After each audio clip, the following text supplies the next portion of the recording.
सब ठीक। हेलो दोस्तों, कैसे हैं आप सभी। उम्मीद करते हैं कि आप सभी ठीक ठाक होंगे और जो हमने अभी तक 4 लेक्चर बता दिया उसको रिवाइज कर लिए होंगे। और आज दोस्तों हम लोग बात करेंगे लेक्चर 5 पेपर 5 की बात करेंगे। दोस्तों टोटल 48 शिफ्ट में एग्ज़ाम हुआ, आपको कई बार बता दिए हैं SSC MTS का।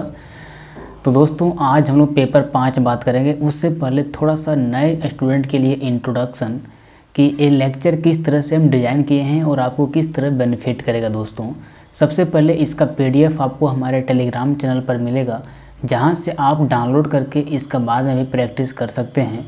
सेकेंडली ये बात है दोस्तों कि यहाँ पे हमने टाइम स्टाम्प लगा दिया कि कोई भी क्वेश्चन जो है वो कितने नंबर पर है, वो कितने मिनट से चालू हो, ताकि उस मिनट पे आप क्लिक करके सीधा क्वेश्चन नंबर जितना पे आपको मूव करना है वहाँ पे जा सकते हैं दोस्तों। और इसका प्लेलिस्ट बना हुआ है जिसमें 4 वीडियो डाला जा चुका है और आज दोस्तों 5वां वीडियो डाला जाएगा, ठीक है। और इसके बाद दोस्तों ये हमारा अपना एक्सपीरियंस है जो इसी एग्ज़ाम में 25 आउट ऑफ 25 लाए हैं। तो उम्मीद आप कर ही सकते हैं कि आपको बेहतर हम बता सकते हैं इसका प्रैक्टिस को, इसका सॉल्यूशन मैथ का। तो दोस्तों ज़्यादा देरी ना करते हुए आज का लेक्चर हम लोग स्टार्ट करेंगे। और थोड़ा सा पेन का जो मार्कर का साइज है उसको बढ़ा लेते हैं ताकि दिक्कत ना हो, ठीक है।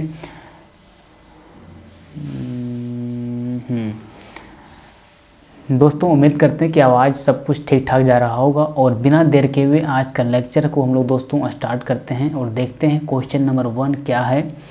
आज कितना तारीख का एग्ज़ाम है दोस्तों? 6 जुलाई 2022 का सेकेंड शिफ्ट में चल रहा था, 1 PM से 2:30 PM के बीच में, ठीक है।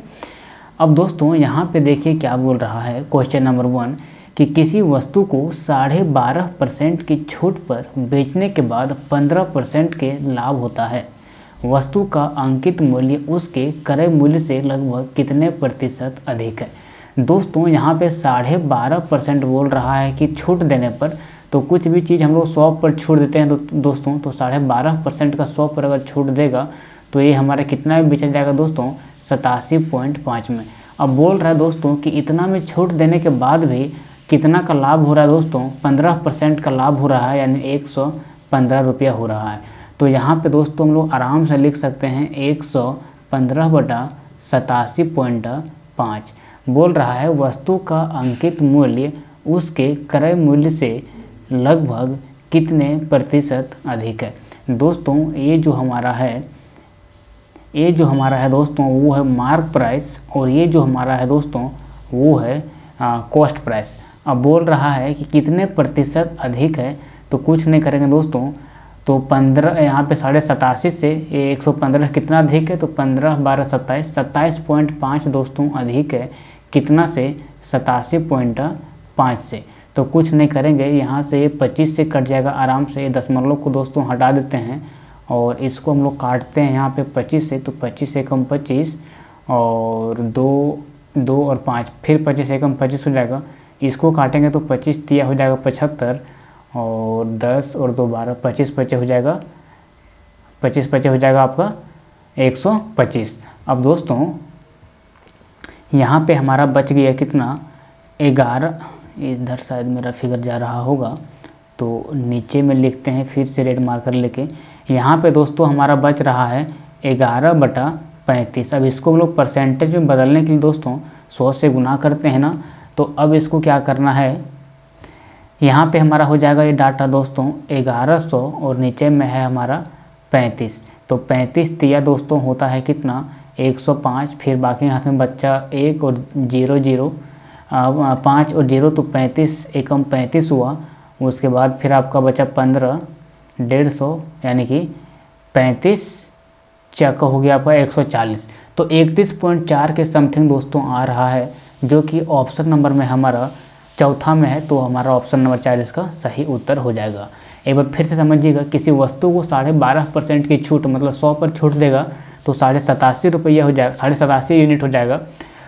छूट देने के बाद भी 15% का लाभ हो रहा है, मतलब 100 में 15 जोड़ेंगे तो 115 हो जाएगा। तो बोल रहा है वस्तु का अंकित मूल्य उसके क्रय मूल्य से लगभग कितने प्रतिशत अधिक है। तो ये हमारा दोस्तों मार्क प्राइस ऊपर वाला है और कॉस्ट प्राइस नीचे वाला है। तो ये दोनों का जो डिफरेंस है दोस्तों वो 27.5 है। अब 27.5 यही तो 87.5 से ज़्यादा है दोस्तों, तो 87.5 से कितना ज़्यादा है, 27 है, तो 27.5 बटा 87.5 करेंगे। अब इसको परसेंटेज में हमको आंसर देना है, तो बदलने के लिए 100 से गुना करेंगे, तो इसका हमारा सही उत्तर होगा दोस्तों 31.4%। ठीक है, अब बढ़ते हैं दोस्तों हम लोग क्वेश्चन नंबर 2 की ओर। क्वेश्चन नंबर 2 दोस्तों बिल्कुल आसान है।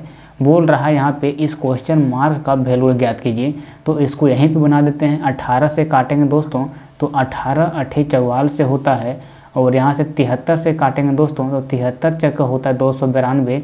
तो यहाँ पे हमारा हो जाएगा दोस्तों, इस क्वेश्चन मार्क का वैल्यू क्या हो जाएगा, 19 गुने यहाँ पे 8 चेक करेंगे तो हमारा हो जाएगा 32। तो 19 गुने 32 क्या होगा, 19 3 57 और 3 60 और 8, तो 60 और 8 ऑप्शन नंबर 1 में है, जो कि हमारा हो जाएगा 608। ठीक है, अब दोस्तों बढ़ते हैं क्वेश्चन नंबर 3, और क्वेश्चन नंबर 3 जो दोस्तों हमारा है ये है मेंसुरेशन से रिलेटेड।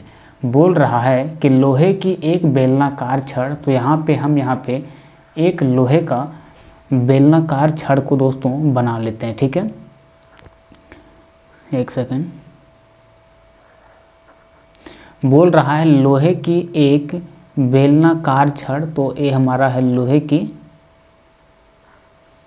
बेलनाकार छड़। इसको थोड़ा सा और ऊपर करते हैं ताकि आपको दिक्कत ना हो। लोहे की एक बेलनाकार छड़ बना लिए हैं। बोल रहा है जिसकी ऊंचाई उसके आधार की त्रिज्या के बराबर है, जिसकी ऊंचाई उसके आधार की त्रिज्या के बराबर है। दोस्तों मान लेते हैं, इसको भी थोड़ा सा डबल कर देते हैं ज़्यादा ताकि दिखे आराम से। बोल रहा है दोस्तों कि ये जो इसका रेडियस है और ये जो दोस्तों इसका हाइट है, यहाँ पे इमेज हम थोड़ा सा बड़ा बना दिए हैं, लेकिन आपको समझना है क्वेश्चन के अकॉर्डिंग। इसका जो दोस्तों ये रेडियस है यानी कि त्रिज्या है, और ये जो हाइट ऊंचाई है, ये बोल रहा है दोस्तों कि दोनों बराबर है। किसका, इस बेलनाकार छड़ का। ये क्या है दोस्तों, हमारा छड़ है। ठीक है, बोल रहा है को पिघला कर, इसको मशीन में डाल के क्या किया जा रहा है दोस्तों, पिघला दिया जा रहा है। पिघला कर लोहे की छड़ की आधार की त्रिज्या की लोहे की छड़ की आधार त्रिज्या की आधी त्रिज्या वाले गोलाकार गेंदों के रूप में ढाला जाता है। दोस्तों ये जो बोल रहा है इसका जो त्रिज्या है दोस्तों, इसको मान लेते हैं अभी बड़ा आर। अब क्यों मानेंगे आपको भी थोड़ा बताते हैं। क्वेश्चन के अकॉर्डिंग फिर से देखिएगा दोस्तों, बोल रहा है एक बेलनाकार छड़ है जिसकी ऊंचाई उसके आधार की त्रिज्या के बराबर है। तो इसका जो दोस्तों हम लोग मानेंगे रेडियस, ये मान लेते हैं आर, और यहाँ भी मान लेते हैं आर। ठीक है, अब बोल रहा है लोहे की छड़ के आधार की त्रिज्या कि आधे त्रिज्या वाले गोलाकार गेंद के रूप में ढाला जाता है। मान लीजिए दोस्तों ये जो हमारा छड़ है, इसको पिघला कर हम लोग छोटे छोटे क्या करते हैं, गेंद के रूप में बना देते हैं, गेंद के रूप में ढाला जाता है। यहाँ पे बोला जा रहा है, तो बोल रहा है इस प्रकार की ऐसी कितनी गोलाकार गेंदें बनाई जा सकती है। तो क्वेश्चन के अकॉर्डिंग हम लोग दोस्तों थोड़ा सा यहाँ पे देखेंगे, लोहे की छड़ की आधार त्रिज्या की आधी त्रिज्या वाले गोलाकार, इसका रेडियस दोस्तों यहाँ पे आर है, और बोल रहा है कि इसका आधा रेडियस वाले कितनी गोलाकार गेंदें बनाई जा सकती है। तो दोस्तों इसके अकॉर्डिंग हम लोग क्या करते हैं, ये जो हमारा गेंद जब बनेगा, 1 गेंद 2 गेंद 3 गेंद 4 गेंद और भी गेंद बन सकता है, अभी हम लोग को पता नहीं चल रहा है। मान लेते हैं कि n गेंद दोस्तों इसको पिघलाकर, इस छड़ को पिघलाकर बनाया जा सकता है। ठीक है, तो दोनों का आयतन तो दोस्तों बराबर होना चाहिए। जैसे मान लीजिए दोस्तों, जैसे मान लीजिए कि एक गिलास है दोस्तों, मान लीजिए कि इसमें इतना पानी भरा हुआ है, और इस पानी को अगर इतना चौड़ा कोई बर्तन, कुछ समझाने वाला वैसा सामान यहाँ होना चाहिए, उस टाइप को कुछ नहीं है दोस्तों। इसको एक आधार से इसको समझिए। मान लीजिए कि इतना बड़ा कोई डुब्बा है, ठीक है, आराम से समझते हैं डुब्बा किसको बोलते हैं, थाली को। दोस्तों इसमें मान लीजिए कि कुछ पानी भरा हुआ है, और यही पानी को मान लीजिए दोस्तों इतना बड़ा ऐसे चपटा वाला कोई बर्तन में डालेंगे, तो दोनों का वॉल्यूम बराबर होगा ना, दोनों का आयतन बराबर होगा। जैसे मान लीजिए दोस्तों कोई गिलास में आपका दूध है, और उस दूध को अगर आप लोग कोई छोटा बोतल में डाल दोगे जिसका चौड़ाई ज़्यादा होगा, तो दोस्तों दोनों का तो जितना दूध इसमें रहेगा उतना दूध उसमें भी रहेगा, तो दोनों का वॉल्यूम बराबर होता है ना। तो यहाँ पे क्या करेंगे दोस्तों, इस गोलाकार गेंद जो है इसका वॉल्यूम और ये जो बेलनाकार छड़ है इसका वॉल्यूम बराबर होगा। तो यहाँ पे क्या करेंगे, यहाँ जो हमारा इसका जो बेलनाकार छड़ है इसका जो हमारा वॉल्यूम होता है वो होता है दोस्तों पाई r² इंटू एच। ठीक है, अब यहाँ से क्या करेंगे, बोल रहा है इस प्रकार की कितनी गोलाकार गेंद बना सकता है। अब दोस्तों इसके बराबर हो जाएगा जितने भी गोलाकार गेंद बनेगा, तो गोलाकार गेंद का जो दोस्तों होता है वॉल्यूम, वो होता है 4/3 पाई इंटू आर क्यूब। ठीक है, कितना होता है दोस्तों, आर क्यूब। लेकिन इसका जो रेडियस है हमारा दोस्तों, वो हम लोग मान के रखे हैं कितना, r/2, क्योंकि इसका रेडियस जितना है इस छड़ का, उसका आधा रेडियस बोला गया है दोस्तों क्वेश्चन में। यहाँ पे देख सकते हैं आधा रेडियस बोला गया क्वेश्चन में, किसका, इस गोलाकार गेंद का। तो इसको हम लोग मानेंगे इसे r/2 का होल क्यूब। ठीक है, अब यहाँ से दोस्तों क्वेश्चन आराम से हम लोग का बनना चालू हो जाएगा। ठीक है, यहाँ से हम लोग देखेंगे दोस्तों, एक बार फिर से इसको पेन चेंज करते हैं, पाई से यहाँ पे देखेंगे तो हमारा पाई कट जाएगा। ठीक है, यहाँ से दोस्तों हम लोग देखेंगे तो हाँ, यहाँ से देखेंगे दोस्तों तो r/h दिया हुआ दोस्तों, यहाँ पे हो जाएगा हमारा n। इस बात को समझिएगा, मान लीजिए कि ये जो हमारा छड़ है इसको पिघलाकर हम लोग अगर n गेंद बनाएंगे तो n गेंद का वॉल्यूम बराबर छड़ का वॉल्यूम होगा, तो यहाँ पे गुना में n होगा। अब यहाँ पे बोल रहा है दोस्तों कि r/h है, यहाँ पे देख सकते हैं क्वेश्चन के अकॉर्डिंग बोल रहा है कि जिसकी ऊंचाई आधार की त्रिज्या की क्या है, बराबर है। तो r/h है तो h = r कर सकते हैं, तो यहाँ पे h = r करेंगे तो यहाँ पे हमारा हो जाएगा r³ और बराबर में यहाँ हो जाएगा दोस्तों 4/3 और r³/8 इंटू n। r³ से यहाँ पे r³ कटेगा, 4 से 2 कटेगा और n का वैल्यू हमारा दोस्तों आ जाएगा 6। तो हम लोग इस छड़ को पिघलाकर कितने गेंदों को बना सकते हैं, तो 6 गेंद को दोस्तों बना सकते हैं, जो कि ऑप्शन नंबर 3 में इसका सही उत्तर होगा। ठीक है, अब बढ़ते हैं दोस्तों क्वेश्चन नंबर 4 की ओर। क्वेश्चन नंबर 4 में है दोस्तों, ए किसी काम को पूरा करने में बी से 2 गुना समय, सी से 3 गुना अधिक समय लेता है। मान लीजिए दोस्तों ए है, बी है, सी है, तो मान लीजिए बोल रहा है ए किसी काम को पूरा करने में बी से 2 गुना समय लेता है। बी से 2 गुना समय, तो बी मान लीजिए 1 ले रहा है समय, तो ये 2 समय ले लेगा। और सी से बोल रहा है कि 3 गुना समय अधिक लेता है, तो सी का जो वैल्यू होगा वो हो जाएगा हमारा, एक सेकंड, क्वेश्चन को फिर से पढ़ते हैं दोस्तों। ए किसी काम को पूरा करने में बी से 2 गुना या सी से 3 गुना अधिक समय लेता है। तीनों एक साथ काम करते हुए इस काम को 2 दिन में पूरा कर सकते हैं, तो बी अकेले इस काम को कितने दिन में पूरा करेगा। दोस्तों मान लीजिए कि हमारा ए है, बी है और सी है। ए किसी काम को पूरा करने में बी से 2 गुना, मान लीजिए बी 3 दिन में काम पूरा कर रहा है, तो इससे 2 गुना समय ले रहा है ए, यानी कि ये 6 दिन में काम पूरा करेगा। और बोल रहा है सी से 3 गुना समय लेता है, तो सी मान लीजिए यहाँ पे 2 दिन में काम पूरा कर रहा है, तो इसी का तो 3 गुना यहाँ पे दोस्तों ए समय ले रहा है 6 दिन। तो यहाँ पे इस तरह से जो क्वेश्चन पूछा है इसके अकॉर्डिंग हम लोग डेटा को फिट कर दिए। अब बोल रहे तीनों एक साथ काम करते हुए इस काम को 2 दिन में पूरा कर सकते हैं। अब ये देखिए 6 दिन में कर रहा है, 3 दिन में कर रहा है, 2 दिन में कर रहा है। ये दोस्तों यूनिट में है। जब भी यहाँ पे गुना या गुना का चर्चा करेगा ना, इतना गुना, इतना इससे कम, तो वहाँ पे दोस्तों हम लोग यूनिट लेते हैं। तो ये हमारा 6, 3, 2 है ना, ये यूनिट है।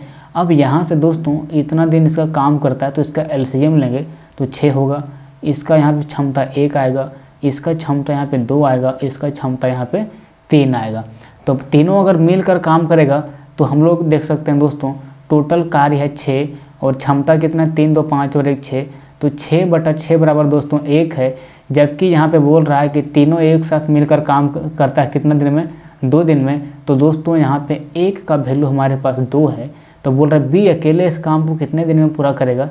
तो दोस्तों यहाँ पे देख सकते हैं बी जो है सो 3 यूनिट में पूरा कर रहा है और 1 यूनिट का वैल्यू 2 है, तो 3 यूनिट का वैल्यू होगा 3 × 2 = 6। तो बी अकेले इस काम को कितना दिन में पूरा करेगा दोस्तों, तो 6 दिन में पूरा करेगा। ठीक है, अब बढ़ते हैं दोस्तों क्वेश्चन नंबर 5। रमन एक कार्य को 8 दिनों में पूरा कर सकता है। तो यहाँ पे लिख देते हैं, यहाँ पे रमन को R मानते हैं, ए एक कार्य को 8 दिन में पूरा कर सकता है। सनम और अमन, सनम को मान लेते हैं S और अमन को मान लेते हैं A। बोल रहा है सनम और अमन मिलकर उसी कार्य को 6 दिन में पूरा कर सकता है। मान लीजिए कि सनम और अनम जो है मिलकर इसी कार्य को 6 दिन में पूरा कर सकता है, जबकि रमन और अमन, रमन को मान लिए R और अमन को मान लिए A, इसी कार्य को 4 दिन में दोस्तों पूरा कर सकता है। तो सनम अकेले उस कार्य को कितना समय में कर लेगा? तो ये 8 दिन में कर रहा है, 6 दिन में कर रहा है, 4 दिन में कर रहा है, तो ये तीनों का दोस्तों निकालेंगे LCM।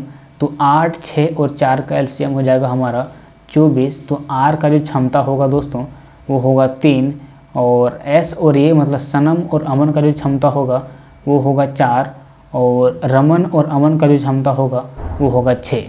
दोस्तों यहाँ पे एक बात थोड़ा सा गौर कीजिएगा, रमन का जो क्षमता है 3 है, अगर यहाँ पे रमन का क्षमता को हम लोग 3 बैठा देंगे दोस्तों, तो हम लोग कह सकते हैं कि अमन का जो क्षमता होगा वो भी 3 हो जाएगा दोस्तों। यहाँ पे रमन का क्षमता 3 है, और यहाँ पे देखिए रमन और अमन दोनों का क्षमता मिला के 6 है, तो रमन का क्षमता अगर यहाँ 3 हो गया तो अमन का भी क्षमता दोस्तों 3 हो जाएगा। इसी तरह से दोस्तों यहाँ पे देखेंगे, अगर अमन का क्षमता हम लोग 3 मान लेते हैं तो सनम का क्षमता कितना हो जाएगा दोस्तों? 1 हो जाएगा। तो बोल रहा है सनम अकेले उस कार्य को करने में कितना समय लेगा? तो टोटल दोस्तों यहाँ पे कार्य हमारे पास 24 है, और सनम का जो क्षमता दोस्तों वो 1 है।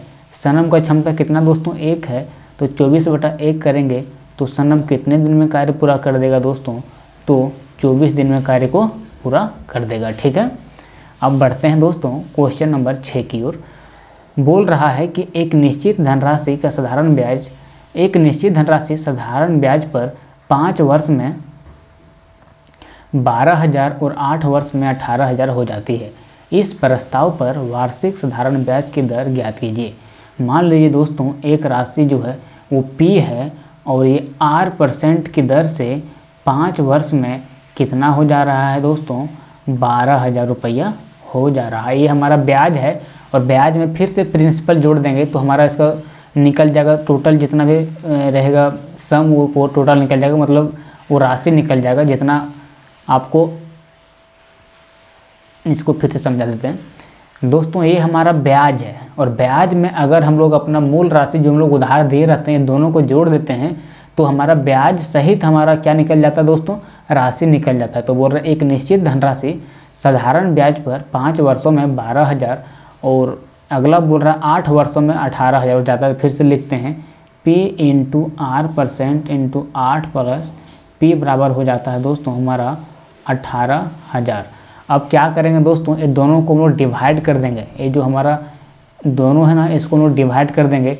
तो डिवाइड करेंगे तो ये P कॉमन हो जाएगा, तो 5R% प्लस 1 डिवाइडेड बाय दोस्तों 8R% प्लस 1 बराबर 12,000 के तीनों जरूर हटाएंगे तो 6 दूना 12 और 6 3 यहाँ पे जाएगा 18, तो यहाँ पे होगा हमारा 2/3। अब इसको सॉल्व करेंगे तो 5 3 15 R 8 दूना 16 R% बराबर हो जाएगा दोस्तों हमारा 1। तो R का जो वैल्यू होगा दोस्तों वो हमारा हो जाएगा कितना? 100। ठीक है, R का वैल्यू कितना हो जाएगा दोस्तों? 100। तो बोल रहा है इस प्रस्ताव पर वार्षिक साधारण ब्याज की दर क्या है? तो R का रेट कितना दोस्तों? 100% है, तो 100% इसका सही उत्तर हो जाएगा ऑप्शन नंबर 6। ठीक है दोस्तों, अब बढ़ते हैं दोस्तों क्वेश्चन नंबर 7 की ओर। आरंभिक 60 प्राकृतिक संख्याओं का औसत क्या होगा? तो दोस्तों आप लोग औसत निकालने का फार्मूला तो जानते ही होंगे, एवरेज निकालने का। जितना भी संख्या है उसका सम करते जाइए, और जितना उसका मतलब जे को है उतना से हमको डिवाइड कर देना है। तो बोल रहा है 60 प्राकृतिक संख्याओं का औसत ज्ञात कीजिए। तो सबसे पहले 60 प्राकृतिक संख्याओं को हम लोग जोड़ेंगे। प्राकृतिक संख्या दोस्तों स्टार्ट कहाँ से होता है? तो 1 से स्टार्ट होता है, 1 2 3 4 करते करते हम लोग का 60 तक जाएगा। तो इसका पहले सम निकालेंगे दोस्तों। तो सम का फार्मूला होता है 60/2 2a plus n-1 into D. D कितना दोस्तों? यहाँ पे 2 में 1 जाएगा तो 1 है, डी मतलब कॉमन डिफरेंस होता है दोस्तों, जानिएगा। अब यहाँ पे इसको भागा लगाएंगे दोस्तों हम लोग कितना से? 60 से भागा लगाएंगे, क्योंकि औसत पूछ रहा है ना, और टोटल संख्या कितना 60 है, तो 60 से भागा देंगे। तो देखिए 60 से हमारा 60 कट जाएगा, और 59 और 2 दोस्तों 61 होगा, और बटा 2 है तो इसका वैल्यू हमारा हो जाएगा 30.5 जो कि ऑप्शन नंबर 3 पर है। ठीक है, अब बढ़ते हैं दोस्तों क्वेश्चन नंबर 8 की ओर। उससे पहले थोड़ा सा पानी पी लेता हूँ।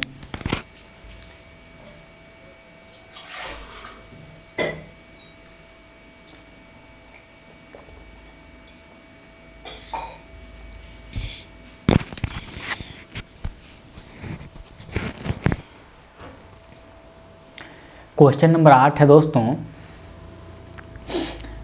ये डाटा में जो यहाँ पे लिखा हुआ है ना, ये आपको शायद क्लियर नहीं दिख रहा होगा, तो आपको एक बार यहाँ दिखा देते हैं। ये हमारा 40 है, ये हमारा 60 है, ये हमारा 30 है, ये हमारा 20 है और ये हमारा 50 है। ठीक है, और ये हमारा आउटडोर है, ये हमारा डांस है, ये हमारा संगीत है, ये हमारा इंडोर खेल है, ये हमारा कंप्यूटर गेम है। ठीक है, इसको थोड़ा सा ध्यान रखिएगा। प्रतिशत के संदर्भ में इंडोर खेलों को पसंद करने वाला, इंडोर खेलों को अपना पसंदीदा शौक के रूप में चुनने वालों की तुलना में कितने अधिक छात्रों ने आउटडोर को अपने पसंदीदा शौक के रूप में चुना है। तो सबसे पहले देखेंगे ये हमारा इंडोर है, और इंडोर को दोस्तों यहाँ पे चुनने वाला कितना छात्र है। इंडोर को जो हमारा चुनने वाला छात्र है वो हमारा 20 है, और आउटडोर को यहाँ पे चुनने वाला कितना है, आउटडोर को जो चुनने वाला छात्र है वो हमारा 40 है।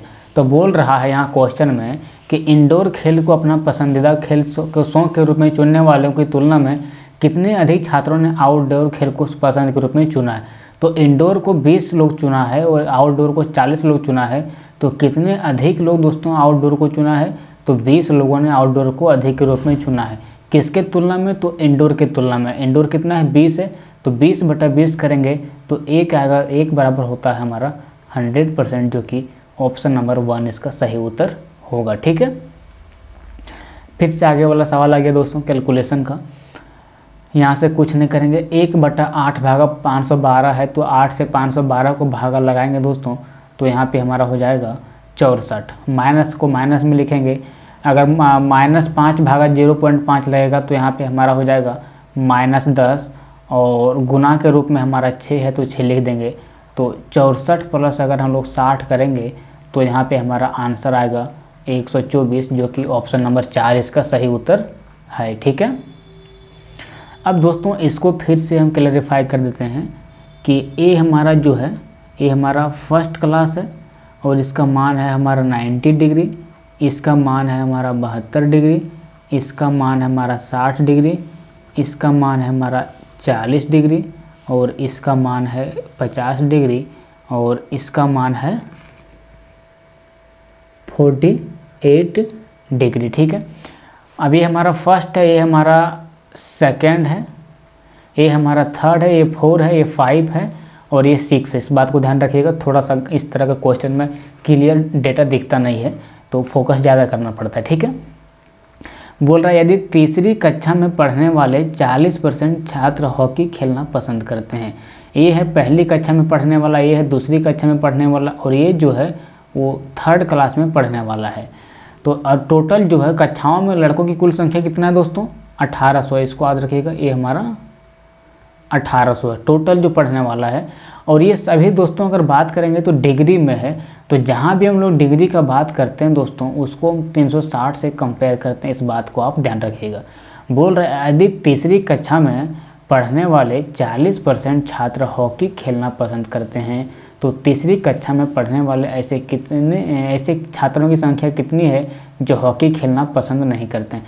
अगर दोस्तों 40% लड़का हॉकी खेलना पसंद करते हैं तो नापसंद करने वाला दोस्तों कितना लड़का हो जाएगा, नापसंद करने वाला कितना लड़का होगा, तो वो दोस्तों हो जाएगा 60%। ठीक है, अब यहाँ पे हम लोग देखेंगे दोस्तों, यहाँ पे ये तीसरा क्लास में 60 लड़का मतलब 60 डिग्री इसका मान दिया हुआ है, और यहाँ पे देख सकते हैं 360 डिग्री का वैल्यू कितना दिया हुआ, 1800। 360 डिग्री का वैल्यू हमारा दिया हुआ है 1800, 360 डिग्री का वैल्यू हमारा दिया हुआ है यहाँ पूरी 1800। तो यहाँ पे हम लोग को निकालना 60 डिग्री, तो इसका वैल्यू कितना हो जाएगा यहाँ पे, तो इतना हो जाएगा।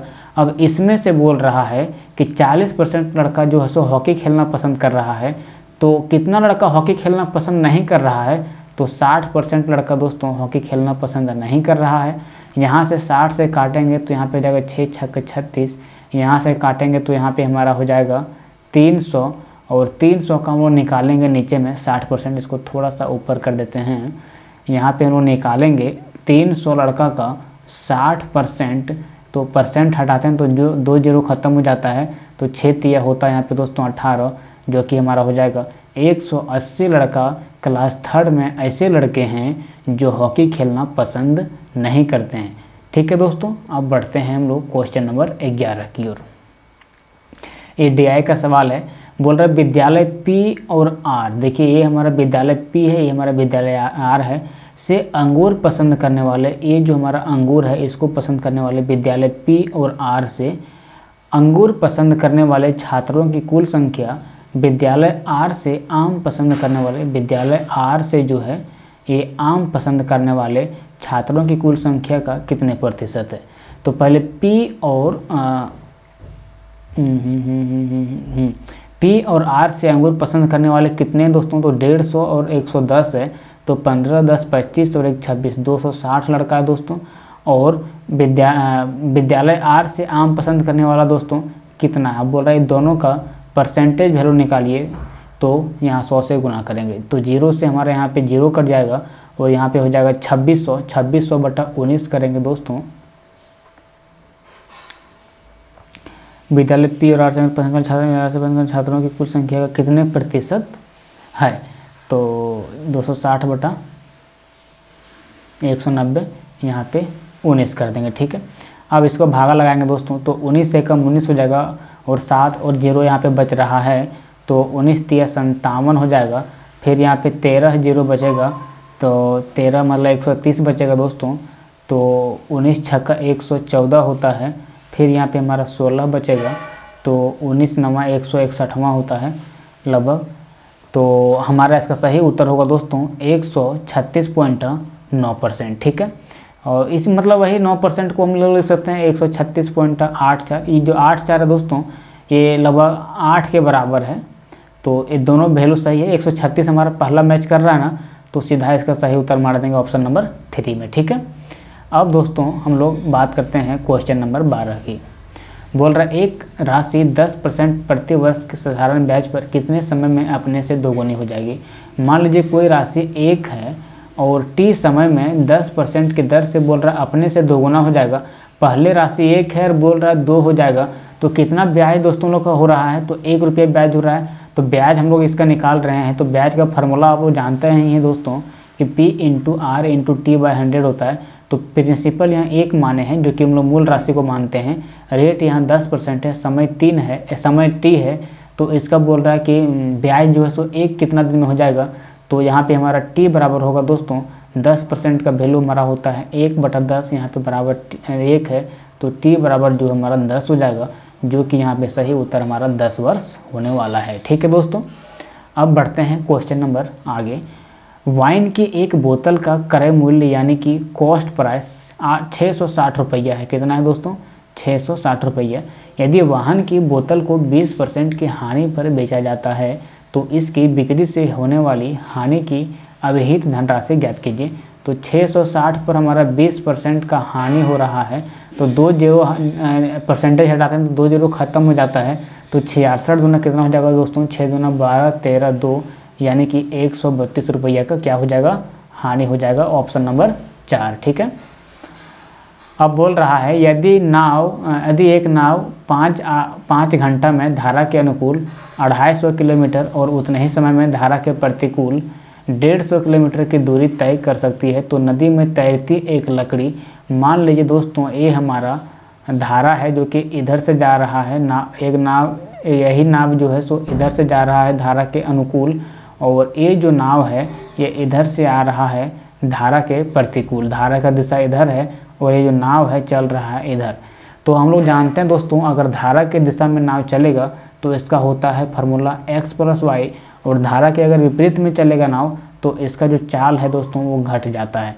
तो यहाँ पे हम लोग बोल रहा है कि नाव जो है सो धारा के अनुकूल चल रहा है, मतलब धारा के दिशा में, ये नाव अभी इधर से इधर मूव हो रहा है धारा के दिशा में, तो इसका चाल हम लोग का जुड़ जाता है। तो चाल बराबर का फार्मूला क्या होता है, दूरी बटा समय। तो दूरी हमारा 250 किलोमीटर है और समय हमारा 5 घंटा है, तो 250 बटा 5 करेंगे दोस्तों तो हमारा हो जाएगा 50 किलोमीटर प्रति घंटा। ठीक है, अब हम लोग बात करेंगे दोस्तों कि उतने ही समय में, मतलब 5 घंटा में ही ये धारा के प्रतिकूल, मतलब इस दिशा में अगर जा रहा है तो वो 150 किलोमीटर ही तय कर पाता है।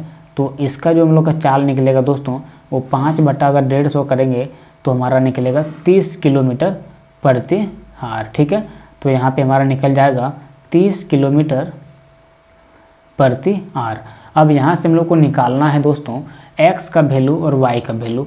तो यहाँ से हम लोग दोस्तों x का वैल्यू निकालेंगे तो ये दोनों को जोड़ते हैं, 50 30 80 करते हैं, इसका आधा करते हैं तो हमारा 40 निकलेगा, और y का वैल्यू दोस्तों 10 निकलेगा। ठीक है, अब बोल रहा है तो नदी में तैरती लकड़ी की वस्तु 6 घंटे में कितनी दूरी तय करेगी।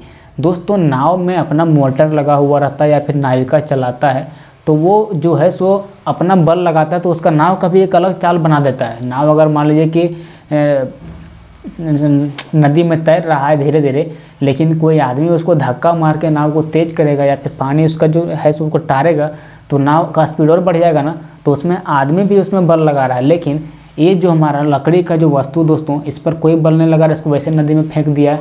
अब बोल रहा है कि ये जो है सो 6 घंटा में कितना दूरी तय करेगा दोस्तों। तो 6 घंटा में कितना दूरी तय करेगा, दूरी बराबर फार्मूला होता है, दूरी बराबर फार्मूला होता है दोस्तों चाल गुने समय।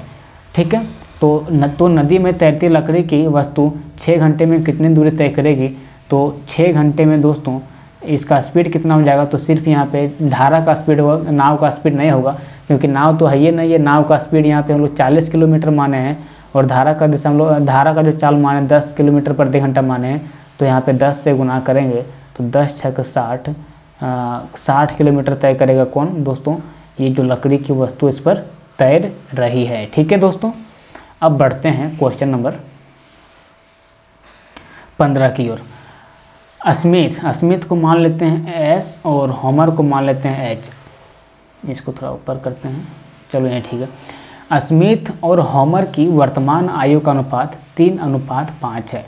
S बटा H का जो वैल्यू है वो हमारा 3/5 है। 7 वर्ष बाद होमर की आयु 42 वर्ष होगी। इसको मान लेते हैं इसे 3x और 5x, कोई दिक्कत नहीं है। बोल रहा है कि 7 वर्ष बाद होमर की आयु 42 वर्ष हो जाएगी। तो होमर के भी वर्तमान आयु हमारा 5x है, और बोल रहा है कि 7 वर्ष बाद इसका आयु हमारा 42 वर्ष हो जाएगा। तो यहाँ से x का वैल्यू अगर हम लोग निकालेंगे तो हमारा निकल जाएगा 7। ठीक है दोस्तों, x का वैल्यू निकल जाएगा 7। तो बोल रहा है 8 वर्ष बाद स्मिथ की आयु कितनी होगी। तो स्मिथ की वर्तमान आयु अभी 3x है, और 8 वर्ष बाद बोल रहा है इसकी आयु कितनी होगी, तो इसकी आयु हो जाएगी 3x + 8। x का वैल्यू यहाँ पे हमारे पास 7 है, तो 7 या 21 और +8 करेंगे दोस्तों तो 29 वर्ष हो जाएगा आयु किसका, स्मिथ का। कितने दिन बाद दोस्तों, तो 8 साल बाद। ठीक है, अब बढ़ते हैं दोस्तों क्वेश्चन नंबर 16 की ओर। दोस्तों एक क्वेश्चन जो आदमी बनाया है वो थोड़ा सा क्वेश्चन को कॉम्प्लिकेटेड किया हुआ, लड़का को कंफ्यूज करने के लिए। यहाँ पे आधा जो लिखा ना ये कंफ्यूज आपको करेगा। बोल रहा है दोस्तों एक दीवार जिसकी ऊंचाई, मान लीजिए कि ये जो हमारा ये मान लीजिए दोस्तों कि दीवार है, ठीक है, जिसकी ऊंचाई उसकी चौड़ाई के 6 गुने के बराबर है। इसको दोस्तों हम 3D में बना नहीं पा रहे हैं। 3D में बनाएंगे तो दिखेगा नहीं, यहाँ पे हम नहीं बना पाएंगे 3D में, लेकिन आपको कॉन्सेप्ट बताते हैं। एक दीवार जिसकी ऊंचाई उसकी चौड़ाई के 6 गुने है। मान लीजिए दोस्तों ये जो दीवार है इसका लंबाई L है, चौड़ाई B है और ऊंचाई दोस्तों H है। अब बोल रहा है कि उसका जो ऊंचाई है वो चौड़ाई के 6 गुने, मान लीजिए चौड़ाई अगर 1 है, x है, तो इसका जो ऊंचाई होगा वो इसका 6 गुना बोल रहा है, तो 6x हो जाएगा दोस्तों। और लंबाई के आधे के बराबर है। दोस्तों लंबाई के आधे के बराबर कहने का मतलब यहाँ ये नहीं कि लंबाई 12x होगा तब यहाँ पे इसका आधा जो है सो ऊंचाई 6x होगा, ऐसा नहीं कहने का मतलब दोस्तों। इसका कहने का मतलब ये है कि इसका जो हाइट है, ये जो दीवार है, इसका जो ऊंचाई है, इसका आधा जो है दोस्तों इसका क्या है, लंबाई है। ठीक है, किसका, दीवार का। ठीक है, अब बोल रहा है तो इसका जो आयतन है इस दीवार का 23,598 सेंटीमीटर क्यूब है। तो दीवार की चौड़ाई याद कीजिए, मतलब x का वैल्यू निकालने बोल रहा है। तो दोस्तों आप लोग जानते ही होंगे जहाँ पे दीवार जो है सो जहाँ पे लंबाई चौड़ाई और ऊंचाई तीनों होता है, इसका वॉल्यूम निकालने का फार्मूला होता है L × B × H। ठीक है दोस्तों, तो यहाँ पे L का जो वैल्यू हमारे पास है वो है हमारा 3x, ठीक है, गुना, और B का वैल्यू हमारा x है और गुना H का वैल्यू 6x है, और इसका जो मान है दोस्तों वो है 23,958। ठीक है, अब इसको गुना करेंगे 6 × 18 x³ बराबर 23,958। इसको ज़रा सा ऊपर करते हैं ताकि आपको आराम से समझ में आए।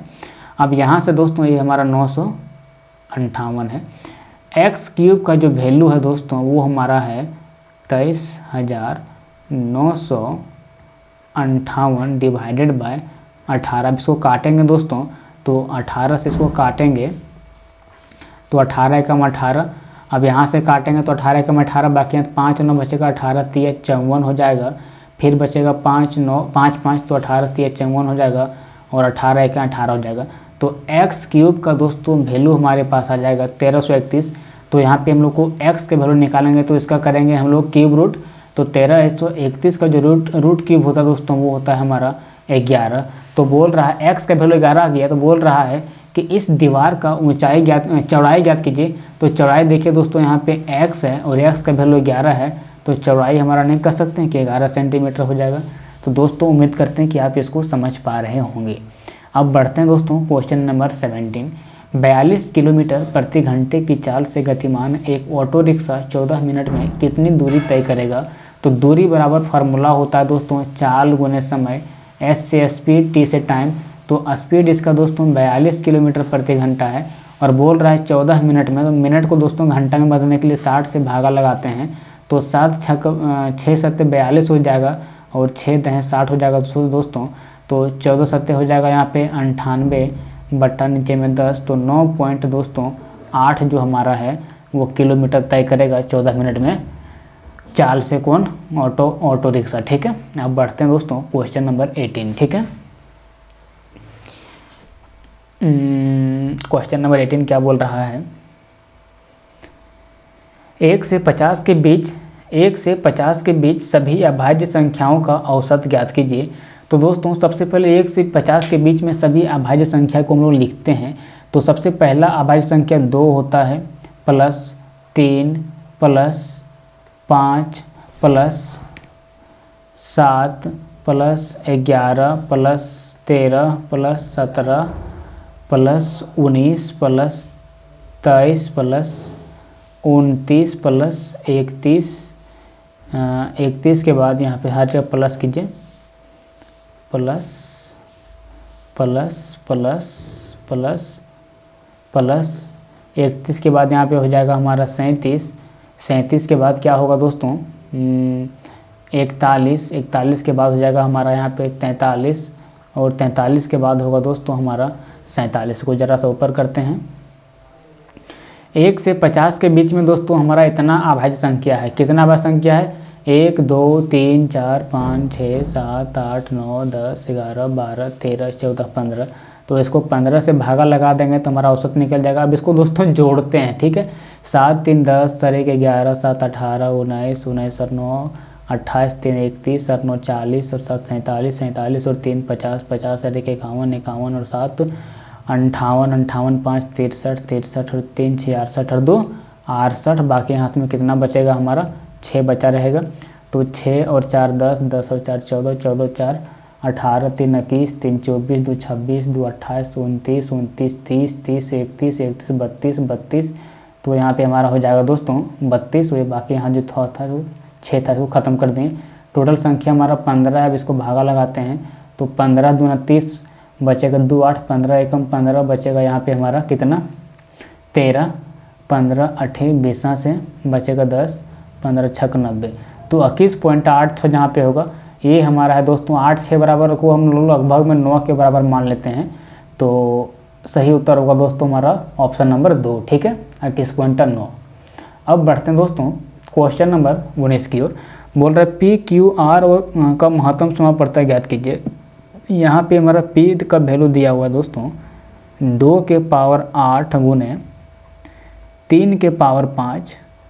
क्यू का वैल्यू दिया हुआ है दोस्तों 2 के पावर 3 गुने 3 के पावर 4 और आर का वैल्यू दिया हुआ है 3 के पावर 5 गुने 2 के पावर 7। अब बोल रहा है HCF निकालने के लिए। तो इसमें देखेंगे कि 2 का जो सबसे मैक्सिमम पावर जो तीनों जगह कॉमन होगा, P में भी कॉमन होगा, Q में भी कॉमन होगा, R में भी कॉमन होगा, तो वो हम लोग कह सकते हैं दोस्तों कि 2 के पावर 3 हर जगह कॉमन है, क्योंकि यहाँ भी 2 के पावर 3 है और इस जो 2 के पावर यहाँ पे 8 ये लिखा हुआ दोस्तों, इसको हम लिख सकते हैं 2 के पावर 3 इंटू 2 के पावर 5। ये जो हमारा 2 के पावर यहाँ पे 7 लिखा हुआ है, इसको हम लिख सकते हैं 2 के पावर 3 इंटू 2 के पावर 4। क्योंकि अगर बेस जो सेम रहता है, अगर ये 2 और 2, तो ऊपर का पावर जुड़ जाता है और फिर यही पावर हो जाता है 2 के पावर 7 के बराबर। तो देख सकते हैं यहाँ भी 2 के पावर 3, यहाँ भी 2 के पावर 3, यहाँ भी 2 के पावर 3। तो एक संख्या हमारा कॉमन आ गया दोस्तों 2 के पावर 3। अब अगला यहाँ पे 3 के पावर 5, 3 के पावर 4, 3 के पावर 5। तो इसमें क्या कॉमन है दोस्तों, तो 3 के पावर 4 कॉमन है तीनों में। तो इसका जो HCF आएगा वो आएगा 2 के पावर 3 इंटू 3 के पावर 4, ठीक है। थोड़ा सा पानी पी लेते हैं।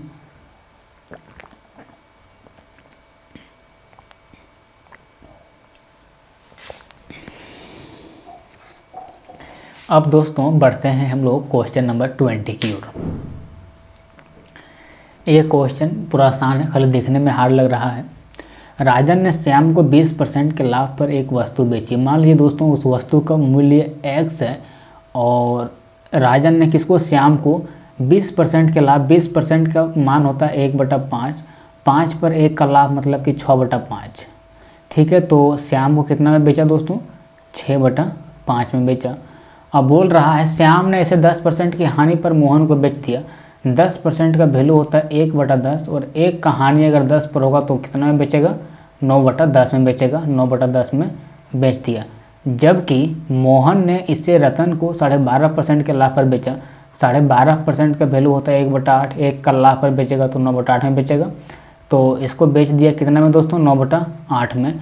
यदि रतन ने वह वस्तु को कितना में खरीदा दोस्तों, 1215 में खरीदा, तो राजन ने उसे किस मूल्य पर खरीदा, X मूल्य पर खरीदा। इसी का वैल्यू निकालना है।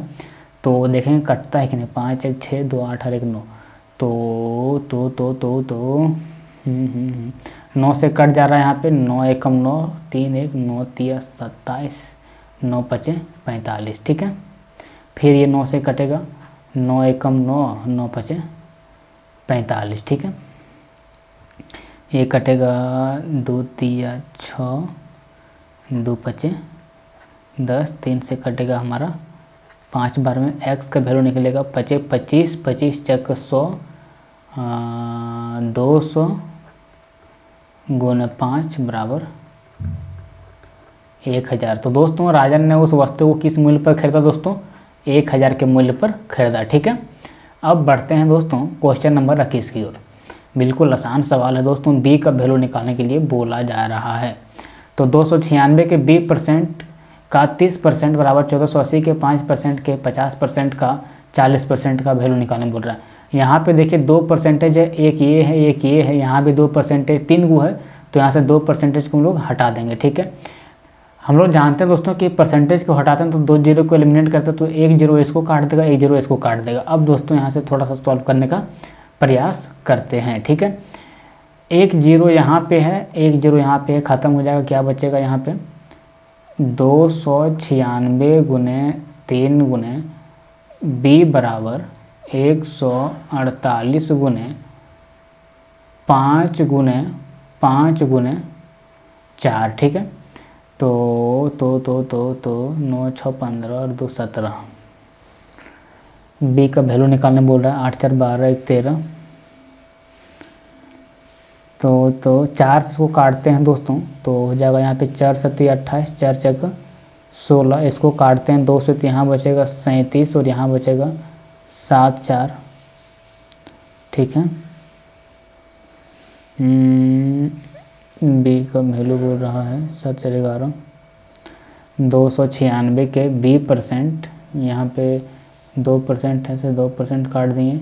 बी को बी लिख दिए, 3 को 3 लिख दिए। 148 गुने 5 गुने 5 गुने 4 कर दिए। तो यहाँ पे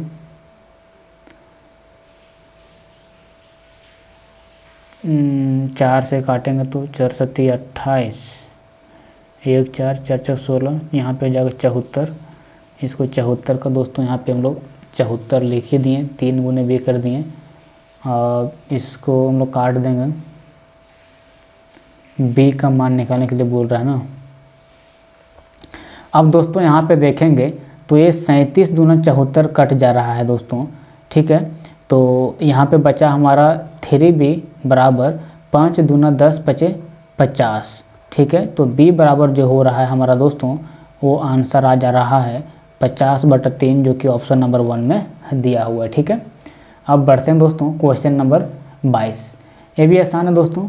s का मान निकालने बोल रहा है, तो s इंटू करेंगे 20% का वैल्यू होता है हमारा 1/5 और 15% का वैल्यू होता है हमारा 3/20 बराबर दिया हुआ है 126। 3 से काटेंगे दोस्तों तो 3 चक 12, 3 दूना 6 होता है, तो 5 दूना 10, यानी कि s बराबर जो हो जाएगा दोस्तों वो हमारा हो जाएगा 4200। ऑप्शन नंबर 4 इसका सही उत्तर होगा। ठीक है, अब दोस्तों यहाँ पे देखिए क्वेश्चन नंबर 23 में आया है, इस तरह का क्वेश्चन जहाँ आएगा अंदर अंदर का गुना और बाहर बाहर का गुना हो जाएगा, मतलब एक्स स्क्वायर बराबर हो जाएगा 162 गुने 338। ठीक है, तो बोल रहा है x का धनात्मक मान ज्ञात कीजिए। अब इसको दोस्तों थोड़ा सा हम लोग तोड़ने का प्रयास करते हैं, ऐसा कि ये टूट जाए रूट में। ठीक है, तो इसको तोड़ते हैं। 18 को तो हो जाएगा 162 को तो 18 हो जाएगा, 18 9 62 से।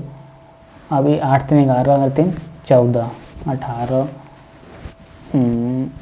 इसको तोड़ते हैं यहाँ पे 2 से, तो ये हमारा हो जाएगा 338 का वैल्यू 16 9 169। ठीक है, एक्स स्क्वायर बराबर हो जाएगा 18 दूना 36 गुने 9 गुने 169। तो x बराबर हो जाएगा दोस्तों 36 का रूट 6, 9 का रूट 3 और 169 का रूट 13। तो 6 तिया 18 गुने 13 इसका हो जाएगा सही वैल्यू।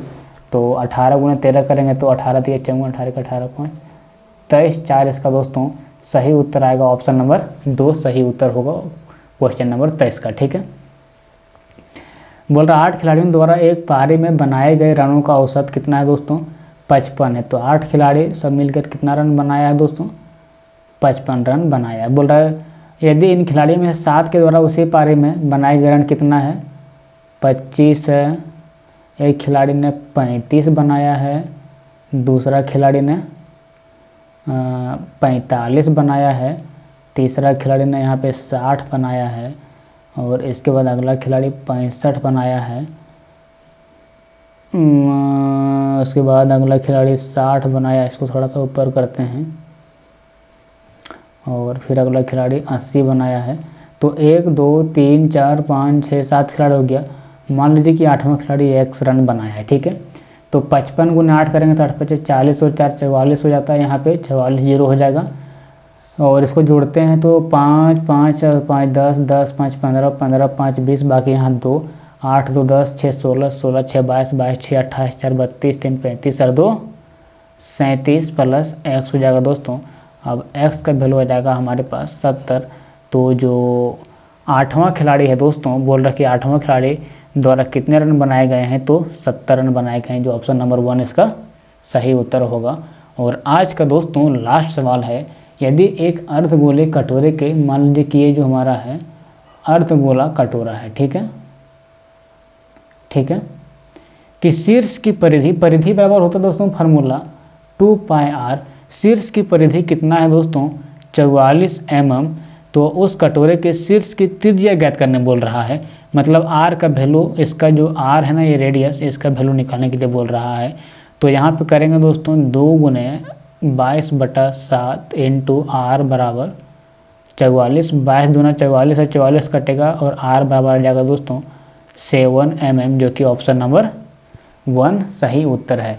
तो दोस्तों आप लोगों ने देखा कि आज हम लोग 25 क्वेश्चन कर दिए और काफ़ी एफर्ट लगाना पड़ता है, और अभी तक आपने इस वीडियो को शुरू से अंत तक देख लिया है, मतलब आप ज़रूर जॉब के नज़दीक तक जाने वाले हैं दोस्तों, क्योंकि इतना डेडिकेशन से ऑनलाइन एजुकेशन देखना हर किसी का बस की बात नहीं है। चलिए मिलते हैं नेक्स्ट वीडियो में, तब तक के लिए जय हिंद, जय भारत।